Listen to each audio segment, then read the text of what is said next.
নমস্কার বন্ধুরা, গৃহিণীর রন্ধন কথা চ্যানেলটিতে তোমাদের সবাইকে স্বাগত। হাজির হয়ে গেছি রান্নার আরও একটি রেসিপি নিয়ে। আজ আমাদের রান্না পালং চিংড়ি। তো পালং শাক আমাদের শরীরের পক্ষে খুবই উপকারী, তার সঙ্গে যদি যুক্ত হয় চিংড়ি তাহলে তো আর কোনো কথাই হবে না। তো চলো গোটা ভিডিওটি দেখার অনুরোধ রইল, আর ভালো লাগলে অবশ্যই আমাদের চ্যানেলটি সাবস্ক্রাইব করার অনুরোধ রইল। তো প্রথমেই নিয়ে নিয়েছি পালং শাক, পরিমাণ মতো পালং শাক। এখানে আমরা এক আটি পালং শাক ব্যবহার করছি। পালং শাকগুলো ছোটো ছোটো করে কুচি কুচি করে নিয়েছি। তো আর রেখেছি মূলো, বিভিন্ন রকমের সবজি আমরা এখানে ব্যবহার করছি। রেখেছি কুমড়ো, সব দেখো সাইজ করে একরকম সাইজ করে আমি কেটে রেখেছি। এখানে রেখেছি আলু, দুটি মাঝারি সাইজের আলু নিয়েছি। রেখেছি শিমগুলো এরকম সাইজ করে কেটে নিয়েছি। তো ভালোভাবে আমি ভিডিওতে দেখিয়ে দিচ্ছি। আর রেখেছি বেগুন, একটা বেগুনকে হাফ করে কেটে নিয়েছি, অর্ধেক বেগুনটা ব্যবহার করছি। আর রেখেছি এখানে মটরশুঁটি, বেশ খানিকটা মটরশুঁটি।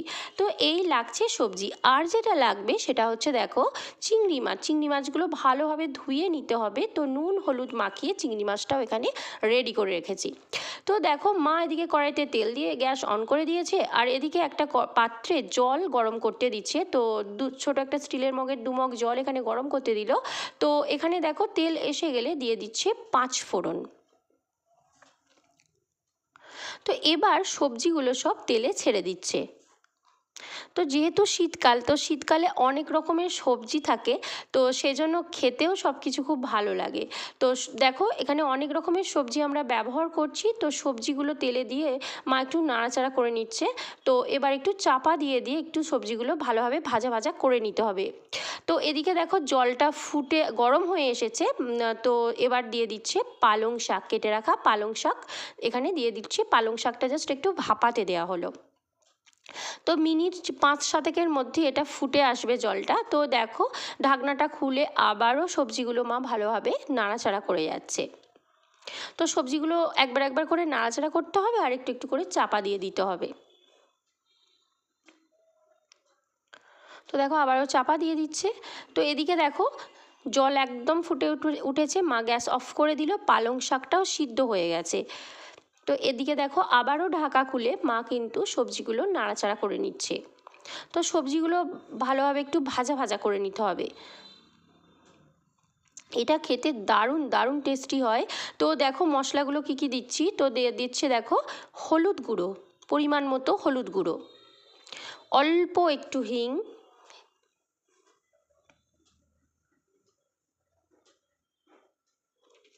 আর দিয়ে দিচ্ছে দেখো চিনি। এখানে 3 থেকে 4 চামচ মতো চিনি।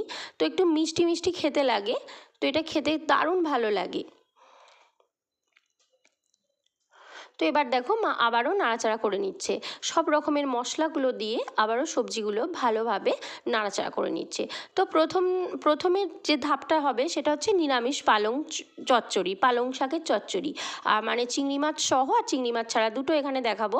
তো এবার দিয়ে দিচ্ছে দেখো মটরশুঁটি। তো মটরশুঁটি অনেকগুলোই দেওয়া হয়েছে। তো মটরশুঁটি দিলে দারুণ খেতে লাগে, দারুণ খেতে লাগে। তো অবশ্যই বাড়িতে ট্রাই করো। তো পালং শাক এমনিতেই আমাদের শরীরের পক্ষে খুব খাওয়া ভালো, ছোট বড় সবার জন্য। আর তার সঙ্গে যদি চিংড়ি মাছ অ্যাড হয় তাহলে স্বাদটাও এক্কেবারে দ্বিগুণ হয়ে যায়। গরম ভাতের সঙ্গে দারুণ খেতে লাগে। তো এবার দিয়ে দিচ্ছে দেখো 2টি কাঁচা লঙ্কা চিড়ে রেখেছিল মা। তো এটা কড়াইতে অ্যাড করে দিয়ে ভালোভাবে সমস্ত সবজি সহ মশলাটা ভালোভাবে নাড়াচাড়া করে নিচ্ছে। তো দেখো ভালোভাবে নাড়াচাড়া করতে করতে একদম লালচে লালচে হয়ে গেছে, সবজিগুলো ভালোভাবে ভাজা ভাজা হয়ে এসেছে। তো এবার এখানে যেটা করতে হবে, পালং শাকের জলটা ঝরিয়ে নিতে হবে। তো এরকম একটা পাত্র নিয়ে নিয়েছি, একটু ফুটো ফুটো জালি জালি। তো এবার এখানে পালং শাকটা একদম জলসহ ঢেলে দিলেই জলটা একদম ঝরে যাবে। দেখো পালং শাকে এক ফোঁটাও আর জল নেই, জলটা ভালোভাবে ঝরিয়ে নেওয়া হয়েছে। তো এবার এখানে যেহেতু সবজিগুলো ভালোভাবে ভাজা ভাজা হয়ে গেছে, মশলা দিয়েও কষা হয়ে গেছে, তো এবার পালং শাকটা এখানে অ্যাড করে দিচ্ছে। তো আমাদের এই ভিডিওতে 2 রকমের পদ্ধতি তোমরা দেখতে পাবে, চিংড়ি মাছ সহ, চিংড়ি মাছ ছাড়া। নিরামিষ রান্নাটাও তোমরা দেখতে পাবে, এরপরে যখন চিংড়ি মাছ অ্যাড করা হবে সেটাও দেখতে পাবে। তো গোটা ভিডিওটাই সেজন্যই দেখার অনুরোধ রইল। তো ভালো লাগলে অবশ্যই আমাদের চ্যানেলটি সাবস্ক্রাইব করো, আর অবশ্যই বাড়িতে ট্রাই করো। গরম ভাতের সঙ্গে এই রান্নাটা খেতে দারুণ, এই পদটি খেতে কিন্তু দারুণ লাগে, আর কোনো কিছু লাগবে না। তো দেখো নাড়াচাড়া করতে করতে একটা শুকনো শুকনো হয়ে এসেছে, পালং শাক দিয়ে ভালোভাবে মা নাড়াচাড়া করে নিল। এবার দিয়ে দিচ্ছে পরিমাণ মতো লবণ। তো লবণ দিয়ে আবারও ভালোভাবে মিক্স করে নিতে হবে লবণটা, একদম পালং শাকগুলো একটু জটগুলো ভালোভাবে ছাড়িয়ে ভালোভাবে এটা মিক্স করে নিতে হবে। তো নুনটা যাতে সব জায়গায় ভালোভাবে মিশে যায়, গোটা তরকারিটা যাতে নুনটা ভালোভাবে মিশে যায়। তো দেখো রান্নাটা একদম হয়ে এসেছে, একদম শুকনো শুকনো হয়ে এসেছে পালং শাকের চচ্চড়ি, নিরামিষ পালং শাকের চচ্চড়ি। তো এবার একটা জায়গায় তুলে নেব। দেখো মা এবার একটা জায়গায় তুলে নেবে। তো দেখো তার আগে ছড়িয়ে দিচ্ছে শাহি গরম মশলা আর অল্প একটু ভাজা গুঁড়ো মশলা। ভাজা গুঁড়ো মশলা বলতে যে জিরে, শুকনো লঙ্কা, গোটা জিরে শুকনো লঙ্কা দিয়ে আর অল্প একটু মৌরি দিয়ে যে ভাজা মশলাটা হয়, ভেজে নিয়ে মিক্সিতে ডাস্ট বানিয়ে নিলেই ভাজা গুঁড়ো মশলা হয়ে যায়। তো সেটা একটু এখানে ছড়িয়ে দিল। তো দেখো তারপরে ভালোভাবে নাড়াচাড়া করে মিক্স করে নিচ্ছে। রান্নাটা কিন্তু একদম রেডি, নিরামিষ পালং শাকের চচ্চড়ি সব রকমের সবজি দিয়ে গরম ভাতের সঙ্গে দারুণ লাগে। তো এদিকে দেখো আবার মা এখানে কড়াইতে তেল দিয়ে দিয়েছে, এবার চিংড়ি মাছগুলো দিয়ে দিচ্ছে। চিংড়ি মাছগুলো কিন্তু ভালোভাবে ভেজে নিতে হবে। এবার বাড়িতে অনেকেই চিংড়ি মাছ আছে যারা অ্যালার্জির জন্য খেতে পারে না, সেক্ষেত্রে পালং শাকটা একটু আলাদা করে তুলে নিয়ে তারপরে চিংড়ির সঙ্গে অ্যাড করে দিলেই হয়ে যাবে পালং চিংড়ি। তো পালংয়ের সঙ্গে যদি চিংড়ি অ্যাড হয় তাহলে এর স্বাদটা একদম অসাধারণ হয়ে যায়, অন্যরকম হয়ে যায়। গরম ভাতের সঙ্গে আর অন্য কিচ্ছু লাগবে না এই পালং চিংড়ি থাকলে। যারা চিংড়ি খায় না তারা এই স্বাদটা পায় না।